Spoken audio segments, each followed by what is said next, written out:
O Comunista Exposto, W. Clarence Coulson. Este livro se propõe a analisar a teoria comunista em suas principais partes. E logo no início, o autor vai dizer em síntese o que é o comunismo. Para ele é uma moralidade autodefinida, uma rejeição à ética judaico-cristã, um desejo de poder e controle, uma ameaça à liberdade.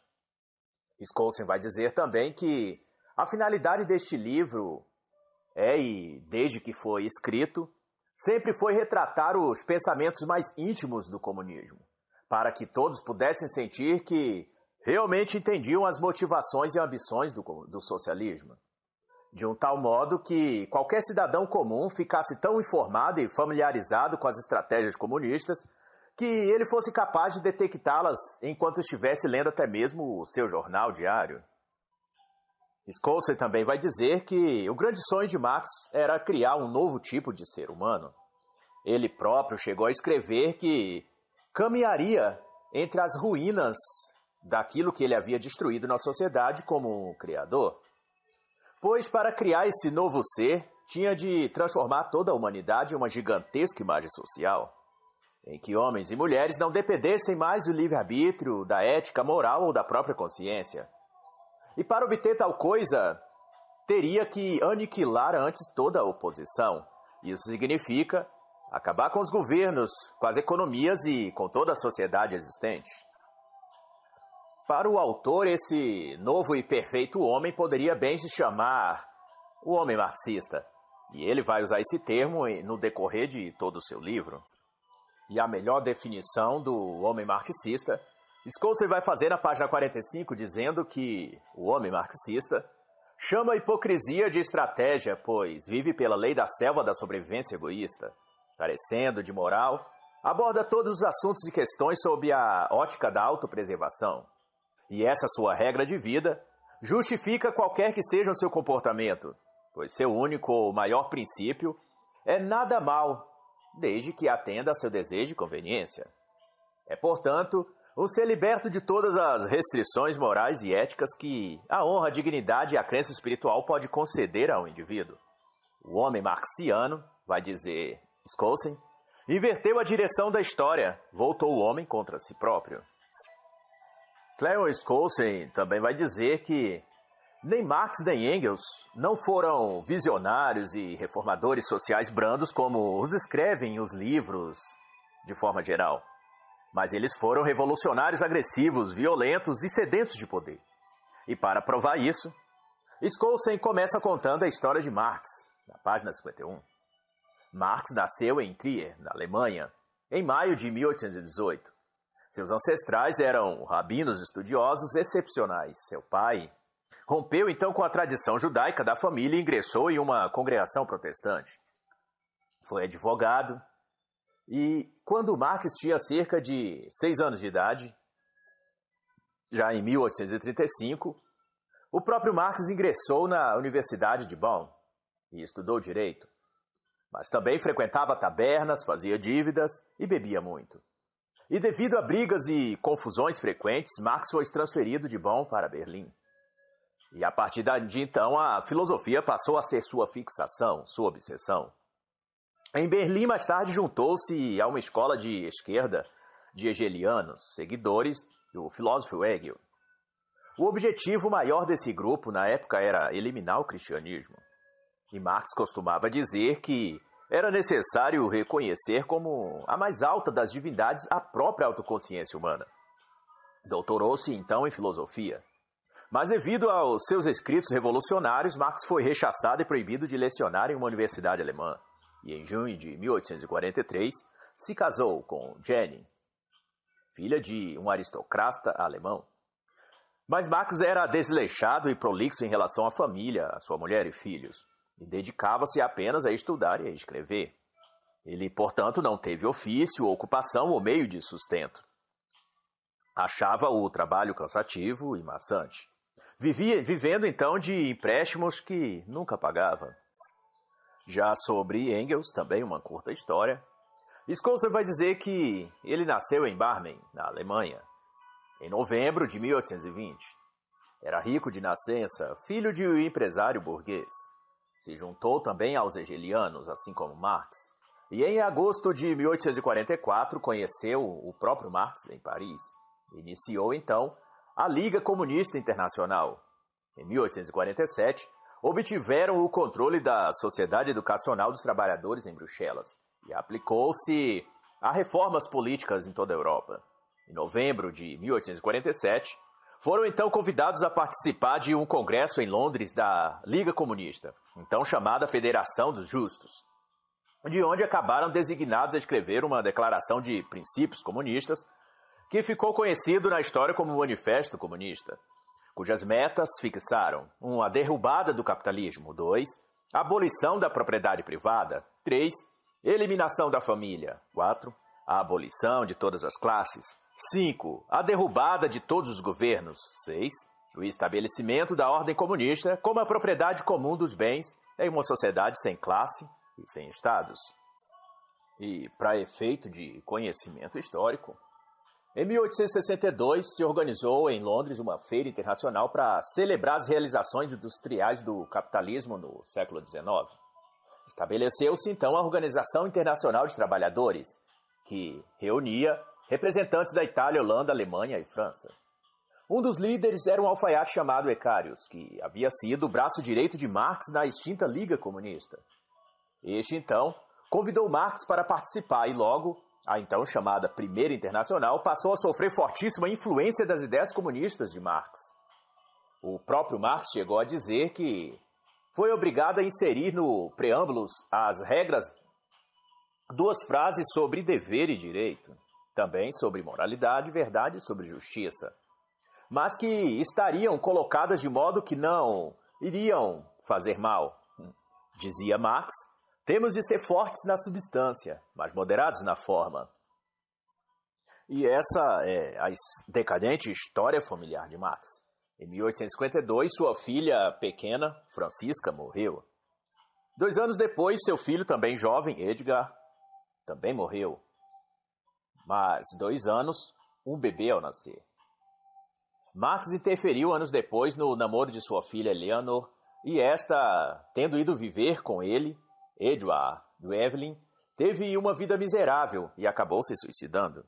Outra filha de Marx, chamada Laura, casou-se com um médico renegado e acabou se suicidando junto com ele. E sua esposa Jane, então, morreu com câncer em 1881. E cerca de 1 ano depois, sua filha favorita, também chamada de Jane, morreu repentinamente por causas desconhecidas. 2 meses após a morte da filha, Marx faleceu sozinho, sentado em uma cadeira aos 65 anos de idade, em março de 1883, às 2h45, e foi enterrado em Highgate, em Londres, acompanhado por meia dúzia de pessoas, inclusive o seu amigo de toda uma vida, Engels. Mas, retornando ao contexto histórico do comunismo, em setembro de 1873 teve o último congresso da Associação Internacional dos Trabalhadores, em Genebra, mas sem nenhum apoio ou prestígio e sem a participação de praticamente ninguém.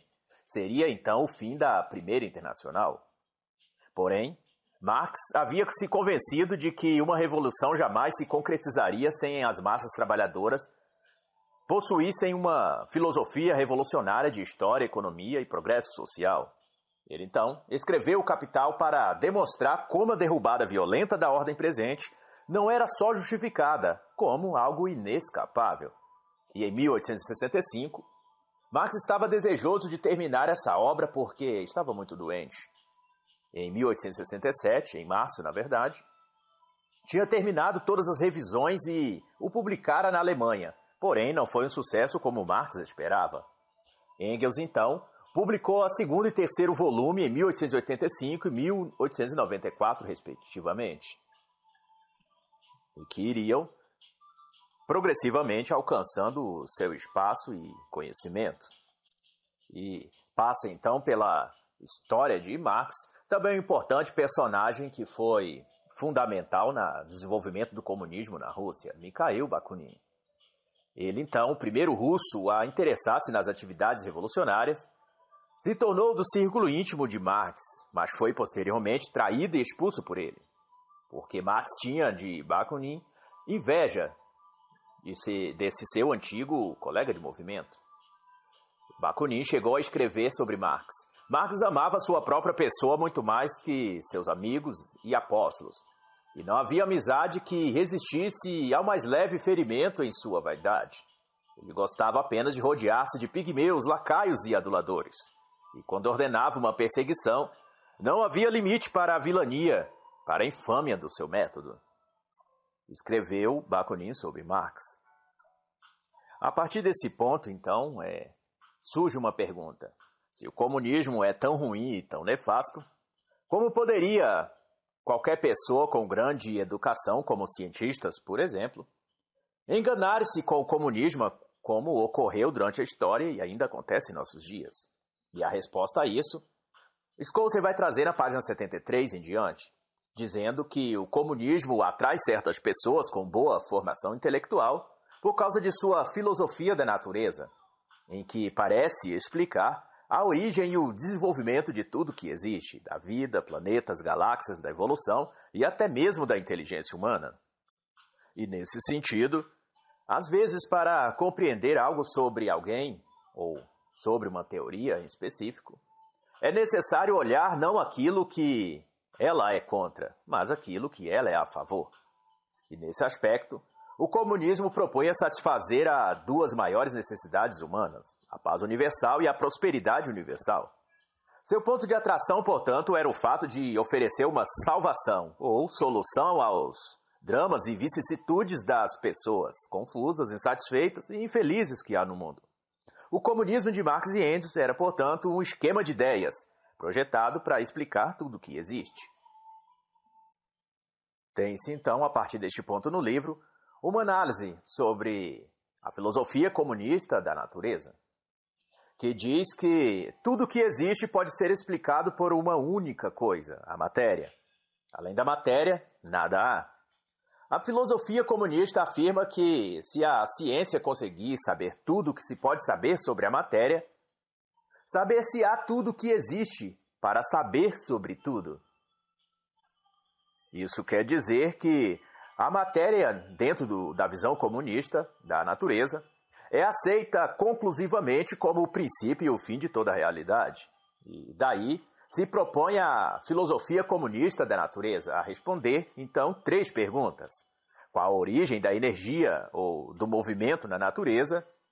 O que leva as galáxias, sistemas solares, planetas, animais, etc., a sofrerem constante aumento em sua quantidade de matéria? E qual a origem da vida, das espécies e da consciência e também da mente? E para entender e explicar isso, Marx e Engels propõem 3 leis, 3 respostas, que seriam 1, a lei dos opostos, 2, a lei da negação e 3, a lei da transformação. A lei dos opostos diz que tudo que existe na natureza é uma combinação de opostos. A eletricidade por cargas positivas e negativas. Os átomos por prótons e elétrons. Cada corpo orgânico possui tanto qualidades de atração como de repulsão. Nos seres humanos, por exemplo, egoísmo e altruísmo, coragem e covardia, humildade e orgulho, masculinidade e feminilidade. Tudo que existe, segundo esta lei, proposta por Marx, possui 2 partes ou aspectos mutuamente incompatíveis e exclusivos, mas igualmente essenciais. E isso seria o que torna cada entidade autodinâmica e proporciona motivação para o movimento e para a mudança.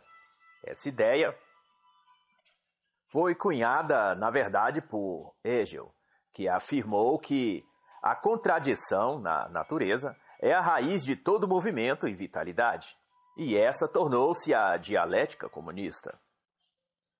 Essa lei dos opostos, portanto, é a resposta comunista para a origem da energia e do movimento na natureza. E a resposta para o que leva o aumento das coisas na natureza, sejam sistemas solares, planetas, galáxias, o comunismo vai responder com a lei da negação, que diz que a tendência da natureza a se aumentar constantemente é que toda entidade tende a negar a si própria, para se reproduzir em maior quantidade.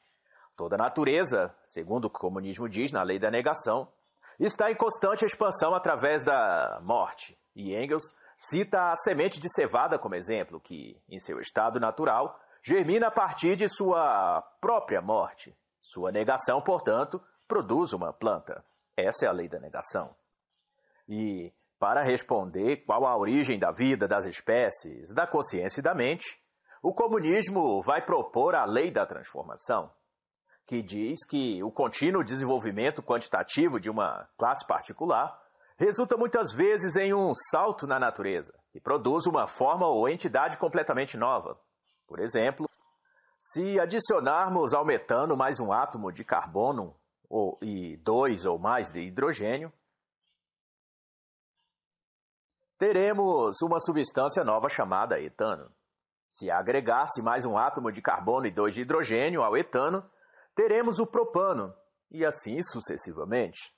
Os marxistas concluíram, então, ser esta a chave de poder criadora da natureza.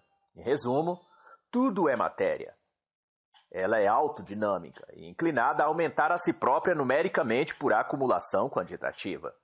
Também é capaz de dar saltos para novas formas e novos níveis de realidade. E, com base neste princípio, concluíram então que o fenômeno da vida era produto de um desses saltos. Engels disse que a complexa estrutura química da matéria evoluiu até a formação de substâncias albuminosas e dessas emergiu a vida. O fenômeno da consciência também emergiu desses saltos, e num deles surgiu outra forma de vida com capacidade emergente de trabalhar com as impressões dessa consciência, das forças que atuam sobre ela. E da disposição destes em associações, surgiria então a mente, como qualidade inteligente, autoconhecedora e autodeterminante da matéria. Entretanto, a matéria é o principal. A mente seria secundária, segundo a visão de Marx e Engels. Só há mente, portanto, onde há matéria. Não pode haver, então, alma, nem imortalidade e muito menos Deus. Esta seria a conclusão óbvia dessa teoria marxista. O intelectual comunista crê que tudo que existe surgiu do movimento incessante entre as forças da natureza. Tudo é produto de acumulação de acidentes. Há somente matéria e há somente energia na natureza. E por isso, o comunismo explica tudo a partir de um ponto de vista apenas material. Porque matéria, em última análise, é tudo que existe para o comunismo. Não por menos, quando foi perguntado a Marx qual era seu objetivo na vida, ele teria respondido: meu objetivo é destronar Deus e destruir o capitalismo.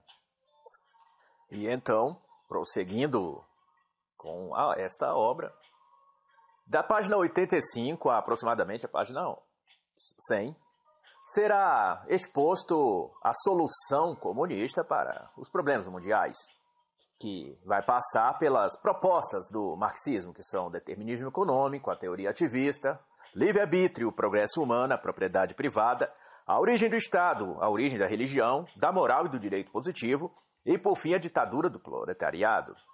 E, começando, então, a análise do determinismo econômico, na página 86, Skousen vai dizer que, segundo Marx e Engels, a autopreservação é o instinto supremo do homem. Todo modelo da conduta humana, portanto, é conduzido pela tentativa de arrancar da natureza aquilo que suprimisse as necessidades da vida. É um processo dialético, o homem contra a natureza. Todo desenvolvimento histórico é resultado do determinismo econômico, que, por sua vez, é o esforço do homem para sobreviver.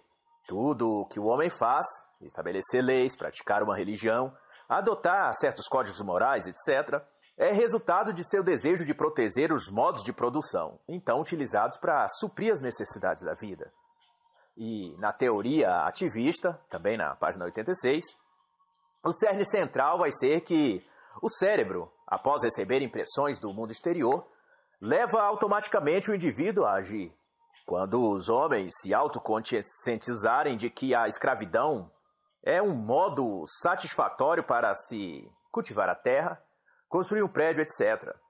Esse conhecimento morreu, no entanto, e a classe dominante criou uma sociedade para proteger os interesses daqueles que possuíam escravos, tal qual era a classe burguesa, ou chamada por Marx de proletária.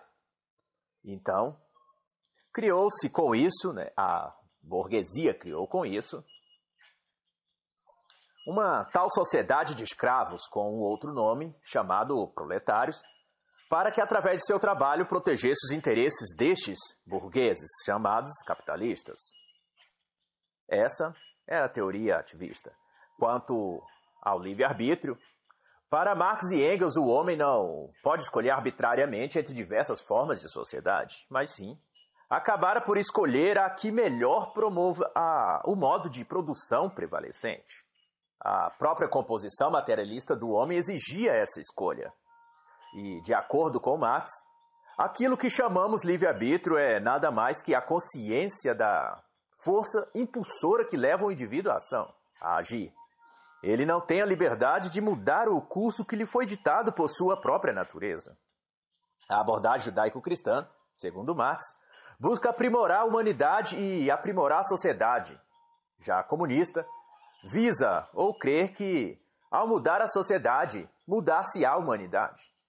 Uma vez que os seres humanos não são, segundo o marxismo, os criadores da sociedade, mas seus produtos. As causas finais de todas as mudanças sociais e revoluções políticas devem então ser buscadas não no cérebro dos homens, mas em sua visão da paz e da justiça eterna. Mas, sim, segundo Engels e Marx, na economia de cada época em particular. Isso tem a ver, em certo sentido, e com as devidas ressalvas, ao que o escritor Zygmunt Bauman escreveu em sua obra Vida para Consumo. O próprio Bauman seria, em certo sentido, e de modo mais moderado talvez, adepto dessa visão marxista da vida e do ser humano como produto e da sociedade como mercado. Por fim, sobre o livre-arbítrio, para Marx e Engels, a mudança na estrutura econômica é a única maneira para se aprimorar a sociedade e refinar a constituição intelectual da própria humanidade. No quesito progresso humano, na página 89, Marx e Engels traz a ideia de que o procedimento histórico, o determinismo econômico, seguiu inconscientemente para trazer a espécie humana a seu presente estado de desenvolvimento. O modo de produção e os meios de distribuição por meio da criação de duas classes, os proprietários dos meios de produção e os exploradores, portanto, e os explorados, os que nada têm, e por isso vendem ou trocam seu trabalho físico para sobreviver. Sendo que o elemento de conflito entre esses dois grupos seria a força fundamental da história que levou a sociedade a evoluir para outros níveis.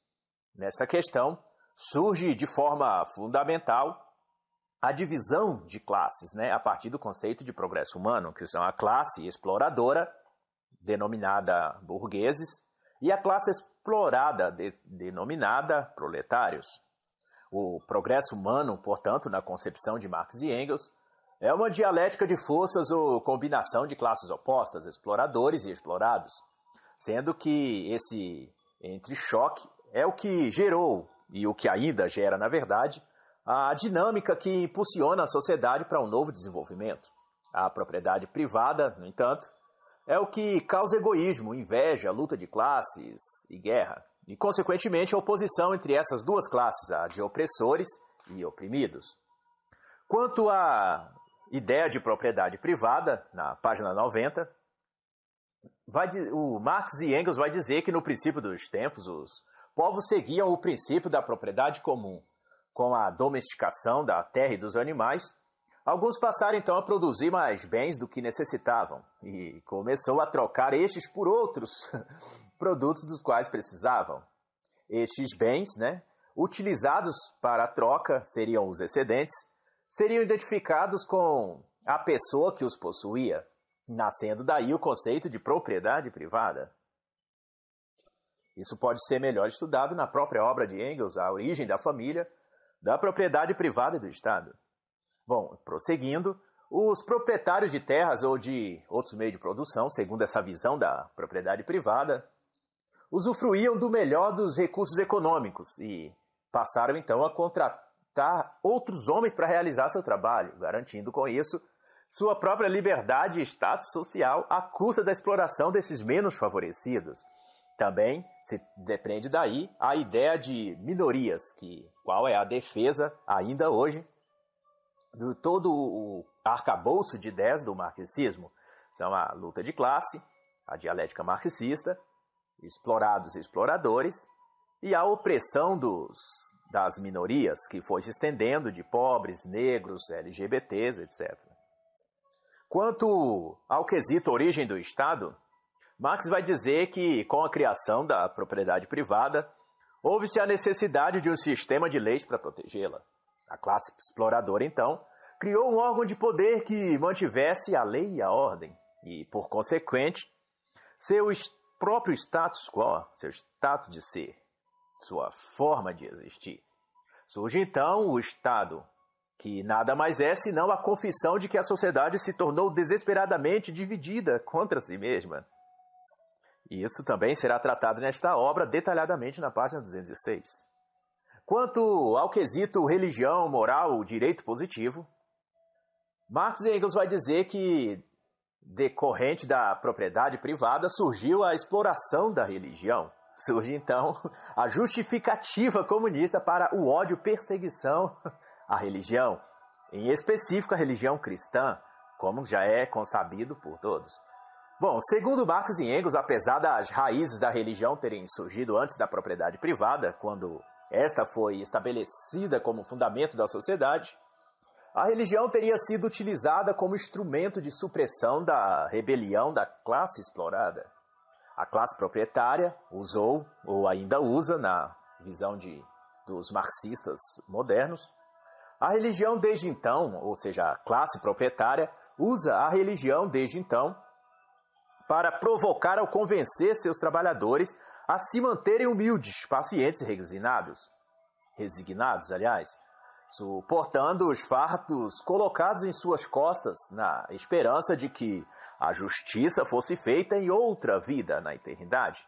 Daí surge, então, o conceito trabalhado por Nietzsche e por Marx e Engels, que, em suma, condiz a mesma coisa, ou seja, o adágio popular que diz a religião é o ópio do oprimido. E é daí que surge todo tipo de preconceito, perseguição e tentativa de destruir a religião cristã. O próprio Lenin chegou a escrever: negamos a ética e a moral no sentido em que são proclamados pela burguesia, que as deduz dos mandamentos de Deus. Nós, vai dizer Lenin, afirmamos não crer em Deus. Sabemos perfeitamente bem que o clero, os proprietários de terras e a burguesia afirmam falar em nome de Deus para proteger seus próprios interesses. Os marxistas creem que mandamentos como não furtarás e não cobiçarás são exemplos da busca da classe dominante pela imposição do respeito à propriedade às massas exploradas. O próprio Engels também vai dizer sobre isso que a moral é um código projetado para proteger a classe proprietária. E também o Engels vai dizer que rejeitam, no caso Marx, Engels e o próprio marxismo, rejeitam qualquer tentativa de se impor sobre eles, sobre os marxistas, um dogma moral qualquer que seja. Quanto à ditadura do proletariado, para finalizar a questão da religião, moral e direito positivo, e avançar no conceito número 8, que é a ditadura do proletariado, Engels e Marx vão dizer que, uma vez que a sociedade capitalista foi imposta sobre o regime de antigos feudos, via então a Revolução Industrial, posteriormente, como os trabalhos das oficinas particulares e de pequena produção, como suplantados pelas fábricas, onde o esforço unido de diversas pessoas produzia o bem, de modo que a fabricação, portanto, se havia tornado a produção social, em vez de produção privada. Logo, seria errado os indivíduos serem proprietários das fábricas, porque essas se tornaram instituições sociais, na visão de Marx e Engels. Um indivíduo, só que seria o proprietário, não deveria obter os lucros de algo que havia exigido o trabalho de muitos para ser produzido. Essa é a ideia que faz surgir o conceito de proletariado e, mais especificamente, da ditadura social do proletariado, que seria o burguês ou o opressor sobre o oprimido ou sobre os proletários. Mas, prosseguindo, na visão marxista, o capital nada cria. E este seria o conceito de mais-valia do marxismo, ou seja, toda riqueza fora criada pelo próprio trabalhador. E prosseguindo, a riqueza que alguns acumularam era fruto do apoderamento que se haviam feito no passado do suor e labor do trabalhador. Isso na visão de Marx. Isso por meio ou de juros ou aluguéis ou lucros que seja.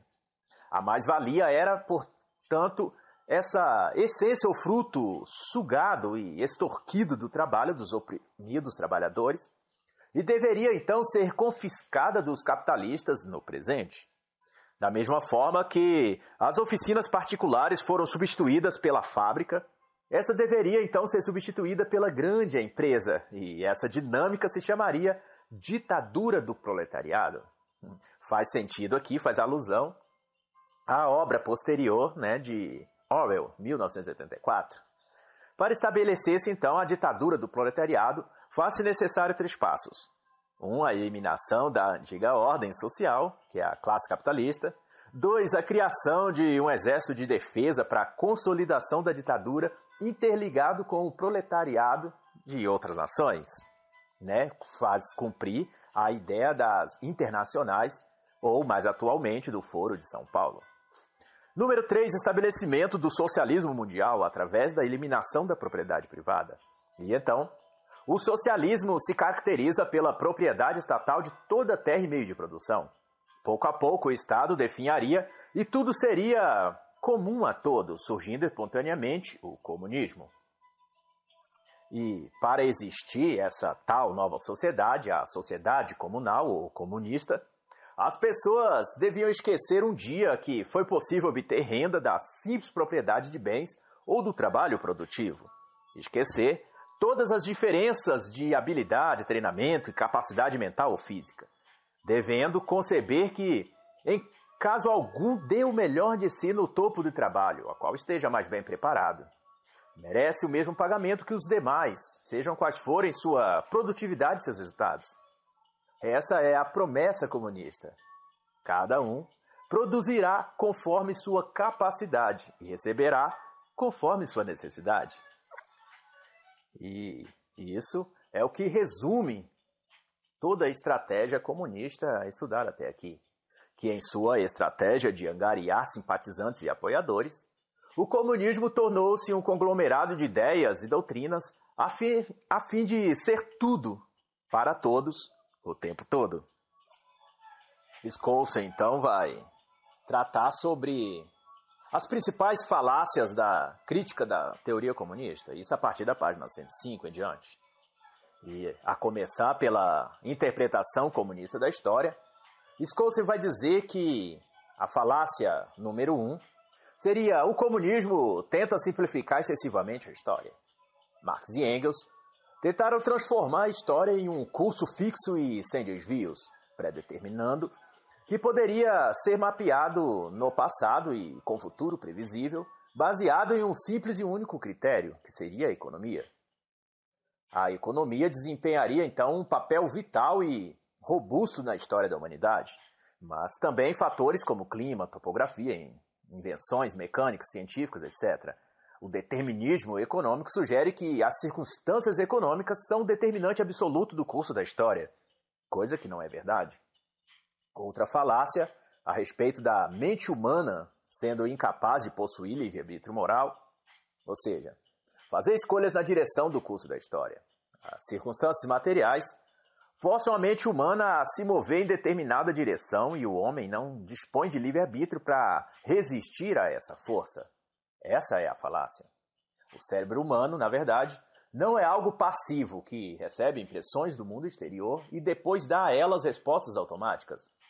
O livre-arbítrio, para Marx e Engels, é só uma consciência ou percepção consciente da necessidade natural das forças materiais da vida, que agem sobre o sujeito, fazendo então pensar que está escolhendo um curso de ação quando na verdade está apenas observando a si próprio a seguir os ditados das circunstâncias materiais.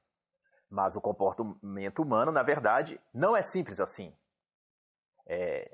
E não podem ser, então, explicadas em termos apenas de respostas inevitáveis às circunstâncias materiais. Muitas vezes, os homens desafiam estas circunstâncias materiais, essa é a verdade, por motivos, busca da verdade, por vários motivos, na verdade, né, que seriam a busca da verdade, a autoexpressão, convicções religiosas, dever moral e várias outras. O comunismo se recusa a reconhecer o homem como sujeito moral, com o poder de fazer essas escolhas. Tudo isso é uma falácia, na verdade. Sobre a explicação comunista da sociedade, a falácia principal será de que a sociedade é determinada automaticamente pelas condições econômicas que motivaram a classe dominante. Quando existe certo tipo de produção, também existirá certo tipo de sociedade. Essa é a falácia comunista a respeito da formação da sociedade. Mas, na verdade, o modo de produção permaneceu o mesmo por séculos, enquanto a sociedade passou por mudanças quase que contínuas. Sendo assim, não há relação direta entre o modo de produção e a forma que a sociedade assume. E, quanto à questão da origem do Estado, a falácia defendida por Marx é que o Estado é um apêndice desnecessário à sociedade, criado pela classe dominante para preservar à força seus interesses e suprimir a classe explorada, que seriam os proletários, o povo, os oprimidos, as minorias. O executivo do Estado moderno não passa de um comitê para a gestão dos negócios comuns da própria burguesia, ou seja, dos interesses dos ricos, dos capitalistas. Essa é a falácia defendida por Marx na questão da origem do Estado. Mas, na verdade, então vai redarguir, né, o autor Skousen sobre isso, contrariar, na verdade, essa falácia, dizendo que o governo não é apêndice da sociedade, mas o próprio núcleo da vida em grupo. Porque a sociedade não pode existir sem que seja governada com algum grau de autoridade, e a presença da autoridade na sociedade, então, é que constitui um governo. Outra falácia também dentro dessa mesma questão é que a forma do Estado é consequência de alguma forma particular de circunstâncias econômicas. Mas, na verdade, o Skousen vai contradizer essa falácia dizendo que, se isso fosse verdade, o mesmo modo de produção sempre produziria a mesma forma de governo. Ou seja, na Grécia e Roma, na Antiguidade, o modo fundamental de produção era a escravidão. Suas formas de governo, porém, não permaneceu a mesma. Antes passou por muitas mudanças. Em Atenas, para se ter ideia, houve uma sucessão de monarquias hereditárias, depois repúblicas aristocráticas e democráticas. Houve despotismo tirano e, por fim, novamente a democracia. Em Roma, para citar outro exemplo, uma realeza eletiva, depois houve uma república aristocrática, depois uma democrática e, no final de tudo, uma monarquia absolutista, né, chamada dos Césares. A forma de governo mudou, vai dizer Skousen, mas o modelo de produção não mudou. Nos Estados Unidos, outro exemplo, desde a sua fundação, a forma de governo é, em essência, a mesma. Mas o modo de produção, que antes era escravagista, né, no início da colonização americana, mudou. Outra falácia, né, defendida pelo marxismo, seria que o ordenamento jurídico também é desenvolvido para proteger a classe dominante. Se o modo de produção mudar, o ordenamento jurídico teria de ser reformulado. Mas, contrário a isso, a história do mundo ocidental, no entanto, houve mudanças radicais no meio de produção em detrimento de pequenas alterações nos diversos ordenamentos jurídicos, que se mantiveram baseados nos mesmos princípios que aqueles que vigoraram séculos antes da Revolução Industrial. Na Inglaterra, para se ter uma ideia, a Common Law foi desenvolvida nos tempos da economia feudal, mas ela não só se manteve, como se fortaleceu depois da Revolução Industrial.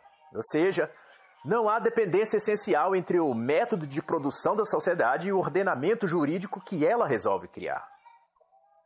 Quanto à religião, outra falácia que o comunismo, né, apresenta à sociedade, é de que a religião não tem origem divina. É simplesmente uma ferramenta criada pela classe explorada para reprimir os explorados. A religião, na visão falaciosa do marxismo, é o ópio do oprimido, usada para levar a classe explorada à submissão e aceitação passiva de sua condição escrava. Mas, na verdade, contrariando essa falácia marxista, é que Marx e Engels, eles não criticavam os abusos das religiões, mas a essência da religião. Contudo, o ensino judaico-cristão, quanto à humildade, respeito, à propriedade alheia, se aplica tanto a ricos quanto a pobres, e não a uma única classe ou categoria de pessoas, por exemplo, os burgueses. O cristianismo, para usar como exemplo a religião cristã, ensina, além disso, que o rico deve ser justo ao pagar ao trabalhador e deve ajudar os menos favorecidos como quem presta um serviço a Deus. Esse é o ensinamento cristão. Outro sim, o que pratica os ensinamentos religiosos do cristianismo, por exemplo, não aceita mentir ou enganar em prol de seu favorecimento ou derramar sangue inocente, tal qual o próprio comunismo ensina a fazer por suas causas revolucionárias. Então, se é para alguém ser pior, o marxismo é pior em seus métodos do que a própria religião que ele condena. O que o comunista teve, na verdade, não é o que torna os religiosos passivos à classe dominante, mas o que os impede de tornarem-se passivos à doutrina comunista. Ou seja, repetindo, o que o comunista teme, na verdade, não é o que torna os religiosos passivos à classe dominante, mas o que impede de se tornarem passivos à própria doutrina comunista. Esse é o grande medo do comunismo. Conforme citado por Anatoly Lukachansky, ex-comissário popular de educação russo, odiamos os cristãos e o cristianismo, mesmo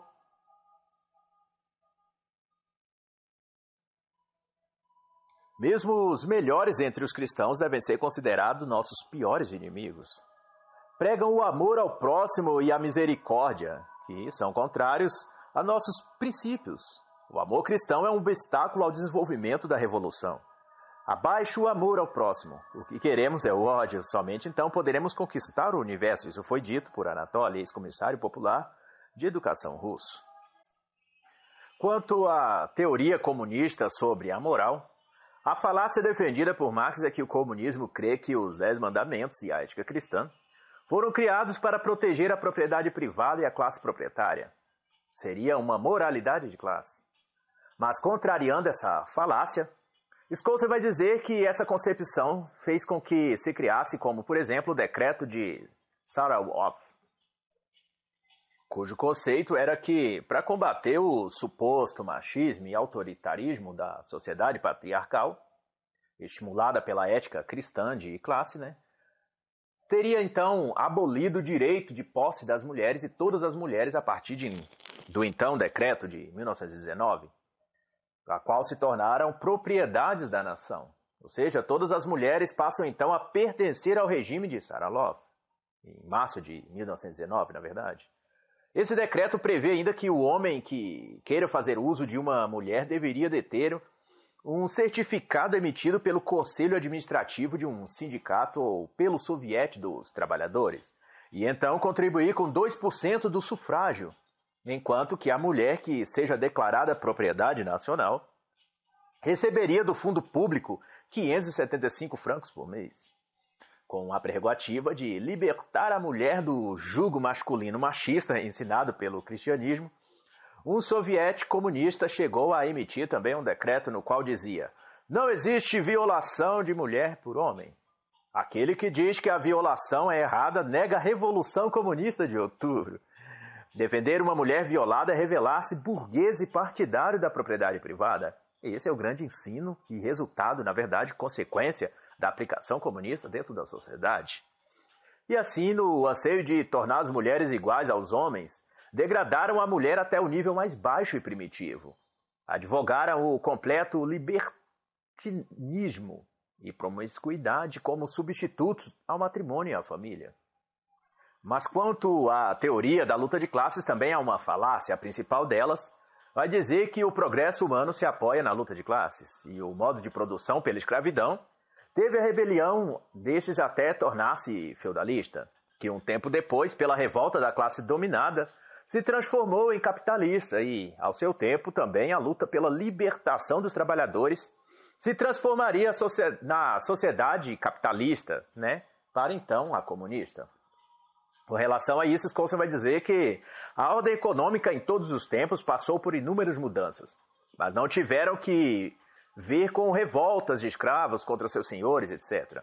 O progresso não se baseia no antagonismo de classes, mas basicamente porque, em certo tempo, tal estrutura deixou de ser lucrativa ou vantajosa sob vários aspectos. A verdadeira luta no capitalismo não é a de classes, mas em conseguir para os trabalhadores uma parte mais justa dos frutos do capitalismo. Ao mesmo tempo que fazer do trabalhador alguém consciente de que é também parte indispensável do capitalismo em vez de ser o inimigo de classe. Sendo assim, o comunismo apresenta a todos uma interpretação distorcida do comportamento humano. Presume que as mudanças no exterior do homem sempre causarão mudanças internas nele. No entanto, o ambiente somente o condiciona e não altera sua natureza, sua essência. Dentre os prazeres naturais ou espontâneos que o homem tem, tipo comer, rir, reproduzir-se, está o prazer de possuir bens, de alta expressão, autodeterminação, e essas características são inerentes a todas as gerações e não podem ser eliminadas por leis ou apenas ignoradas. Não há quantia de violência ou coerção capaz de habituar alguém a abrir mão disso, porque tais coisas é da própria essência, é da própria natureza humana. De um modo geral, o que se entende até aqui é que a abordagem do comunismo aos problemas da vida é sempre negativa, é radical e é revolucionária. Os problemas no governo resolvem-se eliminando o governo. Os problemas morais seriam resolvidos eliminando a moral. Os problemas resultantes da religião resolvem-se eliminando a religião. Da mesma forma, os problemas conjugais se resolve eliminando o próprio casamento, o lar e a família. Essa é a perspectiva comunista, sempre negativa, sempre combativa e sempre destrutiva. E para se entender um pouco da história da Rússia e de como o marxismo chegou à Rússia, é preciso falar sobre Bakunin. Os czares dominavam tudo com mão de ferro e farta, burocracia corrupta, isso por volta de 1885. Em 1868, então, o livro Capital, de Marx e Engels, foi traduzido por Bakunin e chegou à Rússia, acendendo então a chama de uma suposta libertação de todo esse jugo que os czares traziam sobre a Rússia. Movimentos revolucionários então começaram a tomar forma e em 1880 já se podia dizer que o marxismo já tinha assumido uma posição firme dentro da sociedade russa. Em 1881, o czar Alexandre II morreu num atentado revolucionário do Grupo Vontade do Povo. E consultado, Marx, que já era idoso nessa época, disse aos russos que era o momento único da Rússia saltar a fase de desenvolvimento capitalista e dar início à Revolução Comunista, ou seja, a ditadura do proletariado. Em 1876, Bakunin, falecido, logrou apenas ser esquecido, já que, a despeito de sua lealdade ao marxismo e à causa comunista, ele sempre foi objeto de escárnio e perseguição por Marx e também por Engels. Em 1870, então, nasceu Lenin, que é outro personagem importante dentro da história comunista da Rússia. Lenin, qual na verdade se chamava Vladimir, era órfão de pai aos 15 e 16 anos, e mesmo nessa época em que o seu irmão teria sido enforcado. Aos 17 anos, ele era leitor voraz de Marx e outros escritos revolucionários, isso falando de Lenin. Ele se formou em Direito, mas abandonou o ofício de advogado. Viveu por um tempo na mesma região que o famoso escritor Tolstói, mas enquanto Tolstói distribuía alimentos e auxiliava os pobres, que apesar de também ser adepto das ideias socialistas, Lenin boicotava as coisas e fomentava a revolução. Por um tempo, tratou-se de uma doença no estômago na Suíça, onde amadureceu seu espírito revolucionário, depois do contato com um líder marxista russo que estava exilado nessa mesma época. Então Lenin voltou à Rússia e treinou recrutas, fez estratégias políticas, escreveu artigos, mas acabou sendo denunciado e exilado na Sibéria, que foi libertado em 1900, onde já era casado, e consolidou o Partido Social Democrata na Rússia, passando a viver na Alemanha. Em 1903, ele se estabeleceu em Londres e, em julho, realizou um Congresso Social-Democrata russo. Lenin era o presidente do Congresso, mas fez um racha e dividiu os congressistas, por perceber que muitos eram moderados demais, adeptos do socialismo pacifista, cercado de amigos e seguidores radicais. Lenin chamou a si aos seus apoiadores de bolcheviques, aqueles que queriam uma revolução combativa, armada, violenta, agressiva. O termo bolchevique significa maioria, e os que se opuseram a ele foram chamados de mencheviques, da palavra russa que significa minoria. Mas pouco depois os mencheviques se tornaram uma força maior dentro do partido. Ou seja, a minoria se tornou a maioria. Mas, como a propaganda política de Lenin era forte, acabou se mantendo o nome do grupo minoritário de Lenin como bolcheviques. Em 1905, Lenin se juntou a Trotsky para uma que seria a segunda revolução, né? Porque a primeira foi a que culminou no Domingo Sangrento e no Manifesto de Outubro, muito conhecido na história. Mas daí Trotsky acabou preso e Lenin fugido para lugares mais seguros, né? O resultado disso foi cerca de 14 mil mortos. Decorrendo daí, Trotsky foi condenado, exilado novamente, acabou fugindo novamente, se juntando a Lenin novamente, e daí concedeu a teoria da revolução permanente, né? Que manteve a chama marxista, que foi acesa pelos próprios bolcheviques de Lenin, acesa aí durante muito tempo aí sobre todo o território da Rússia. Até que daí, dessas chamas acesas, dessas brasas, na verdade, acesas, surgiu Joseph Stalin, conhecido também historicamente como Stalin. Stalin era órfão aos 11 anos de idade. Ele estudou para ser padre, mas acabou desistindo, né? E se associando a sociedades secretas, ateístas e organizações revolucionárias. Em 1899 foi expulso e assumiu o marxismo de vez. Organizou greves, comemorações ilegais, foi preso em 1903 e depois disso exilado para a Sibéria, mas escapou de lá, juntou-se aos bolcheviques na Finlândia e em 1907, depois de um encontro com Lenin em Berlim, se tornou assaltante e criminoso, roubando comboios, etc.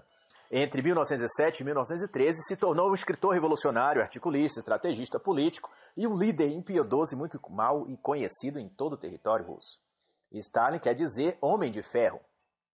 Em 1912, ele foi preso e exilado novamente e mandado para um lugar ainda mais inóspito na Sibéria. E vale aqui um pequeno adendo sobre a Revolução Russa de março de 1917, já que é um evento histórico aí muito recorrente nos amplos espaços aí de debates, onde se fala sobre o marxismo. Em março de 1917, o crescente espírito da Revolução levou quase 300 mil pessoas às ruas em protesto contra o regime do czar. Nesse período, deve-se à Primeira Guerra Mundial e a Alemanha tinha enorme interesse que a Rússia abandonasse a guerra, para que os alemães transferissem suas tropas do leste para o oeste, o que seria estratégico para uma vitória militar. Mas com a derrocada do czar Nicolau II, na verdade, se instalou um governo provisório democrático e constitucional. Estados Unidos, França, Inglaterra e Itália logo reconheceram um novo regime na Rússia e amplas reformas internas foram iniciadas, mas nenhum líder bolchevique tinha algo a ver com a busca legítima de aristocratas, liberais, intelectuais, homens de negócios, camponeses, operários, por melhores condições de vida. Lenin, na verdade, estava exilado na Suíça, Trotsky em Nova York, Stalin na Sibéria. Porém, o governo provisório russo, estabelecido e reconhecido por algumas das nações, como França, Inglaterra, Itália, já citado, permitiu a volta destes revolucionários. E, ao retornar, Lenin iniciou uma série de movimentos políticos e estratégicos para conseguir uma ditadura comunista a partir do que caminhava para ser uma social-democracia. Ou seja, foi a interferência destes revolucionários quem atrapalhou o desenvolvimento democrático da sociedade russa. E deveu-se então daí uma contra-revolução sob o lema paz, terra e pão. Mas na verdade, em resumo, seria guerra, sangue e morte. Em julho de 1917, Lenin e as forças bolcheviques atacaram o governo provisório, aquele mesmo que trouxe os revolucionários bolcheviques do exílio. Mas foram derrotados e Lenin forçado a fugir para a Finlândia. Em outubro, Lenin retornou e em 7 de novembro iniciou uma nova tentativa de tombar o governo provisório, ordenando a Trotsky e o Exército Vermelho a disparar contra o Palácio de Inverno, e que ficou conhecido na história como os 10 dias que abalaram o mundo. E antes disso, já havia sido estabelecido o dia 25 de novembro para uma eleição nacional para se criar o Congresso e a Assembleia do Povo. Era uma democracia começando a surgir com o governo provisório. Mais de 75% da população votou contra Lenin. E em 18 de janeiro de 1918, quando os representantes do povo se reuniram, Lenin forçou o Congresso do Povo que deixasse suas funções legislativas sob controle dos bolcheviques, que eram aqueles que lutavam de forma armada pelo comunismo. Era o fim da democracia na Rússia. E em março de 1918, os bolcheviques mudaram então o nome do partido para Partido Comunista Russo. E o resultado do estabelecimento desse partido sobre a Rússia, todo mundo conhece, que foram 33 milhões de famintos, 21 milhões de mortos. E uma crise permanente e ditatorial que dura até os nossos dias. A partir, então, da tomada comunista em todo o território, tanto política, econômica, militar e ideologicamente sobre o território russo, pelos bolcheviques, houve então um plano de extensão, de expansão dessa forma de comunismo sobre todo o mundo. E nos Estados Unidos, John Reed, jornalista americano, protagonizou as iniciativas de tentar promover o socialismo soviético nos Estados Unidos, sempre promovido pelo Partido Bolchevique russo. E o Partido Comunista Russo enviou então um representante oficial de seu governo para auxiliar o movimento comunista nos Estados Unidos. Seria o nome deste Martens, e que implantaria então células dentro dos sindicatos e forças armadas. Os bolcheviques fomentavam ataques violentos e atentados à bomba por todo o território americano, e contra aqueles que tentavam dificultar a proliferação do comunismo no próprio solo americano, tal qual os senadores, advogados, etc. E na escalada de tudo isso surge Wycliffe Chambers, outro político comunista americano, que galgou os mais elevados postos no governo americano entre 1925 e 1938, que revelaria então que, em suas próprias palavras, aliás, que a visão comunista da história provoca ao mesmo tempo que demonstra o porquê o caos é uma das principais ferramentas da esquerda. Porque no caos, ele vai dizer, se cria nos jovens principalmente uma visão utópica de salvação e libertação, sendo o comunismo essa válvula de escape para eles. E assim, muitos americanos foram contribuindo para a ascensão e instalação do comunismo bolchevique em todo o território americano. Dentre eles se destaca Eugene Lyons, que era editor-chefe do The Wide Digest, correspondente de imprensa na Rússia, e biógrafo de Khrushchev, também um líder comunista na época. Esse atuava em solo americano com enorme fervor de ver ascender na sociedade americana o comunismo bolchevique.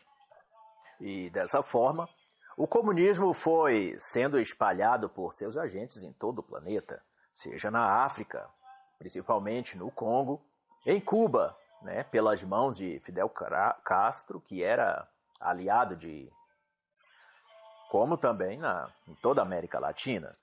E assim, o comunismo segue uma agenda global até os nossos dias, reafirmada em 1953, e segundo a qual até 1973 deveria estar completamente instalada continente após continente. Em abril de 1954, para se ter ideia, essa agenda teria sido apreendida pela inteligência militar americana e acabou sendo exposta no Congresso pelo senador William Olin,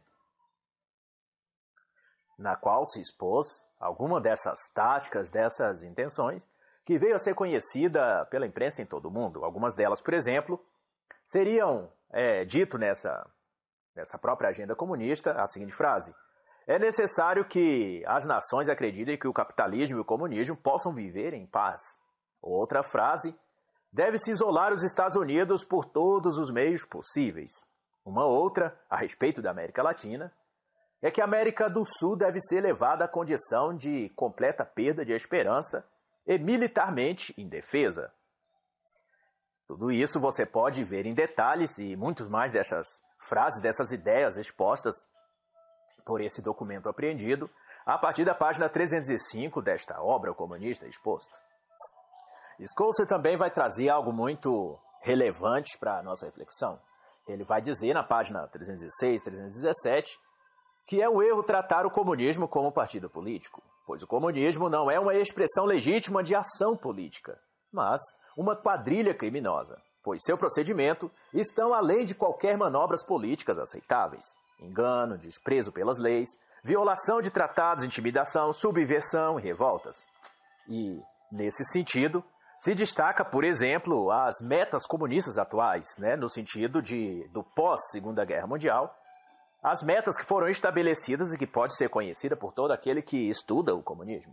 Seriam essas metas globais do comunista: infiltrar a imprensa, controlar as resenhas literárias e as redações editoriais e ocupar os cargos diretivos, ocupar as posições-chave no rádio, TV, cinema, obter controle sobre os críticos de arte e diretores de museus, eliminar todas as leis sobre obscenidade, dando a elas o rótulo de censura e violação da liberdade de expressão e de imprensa, eliminar toda boa escultura de parques e edifícios, substituindo essas esculturas por formas desajeitadas e sem sentido, promovendo a feiura da arte, a repulsa e aquilo que é sem sentido, quebrar os padrões culturais da moral, da idoneidade, da moralidade, da integridade, da ética, através da promoção da pornografia, da obscenidade em livros, revistas, filmes, teatros, cinema, rádio, TV, apresentar a homossexualidade, a degenerescência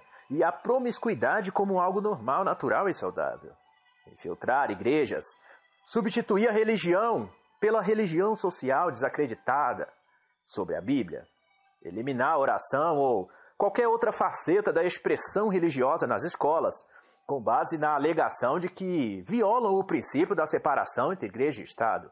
Também infiltrar e controlar os sindicatos, desacreditar a família como instituição, encorajar a promiscuidade e o divórcio, dar ênfase à necessidade de educar os filhos longe da influência negativa dos pais, atribuir preconceitos, bloqueios mentais, tudo isso pela influência supressiva dos pais. E tanto isso é verdade que vemos efetivamente isso sendo aplicado passo a passo na sociedade. E Scholze, então, vai levantar um clamor contra o comunismo, dizendo que a guerra contra o comunismo é a guerra entre a liberdade e a escravidão. Não é apenas uma luta a ser travada, então, por políticos, congressistas, presidentes ou diplomatas, mas é uma tarefa que deve envolver a toda a sociedade. Enquanto se mantemos na ignorância, nós estamos ajudando a estimular o comunismo, mesmo que não saibamos disso. No final, Lincoln e Washington, por exemplo, são exemplos melhores do que Lenin e Marx, e é estes que devemos promover nas escolas.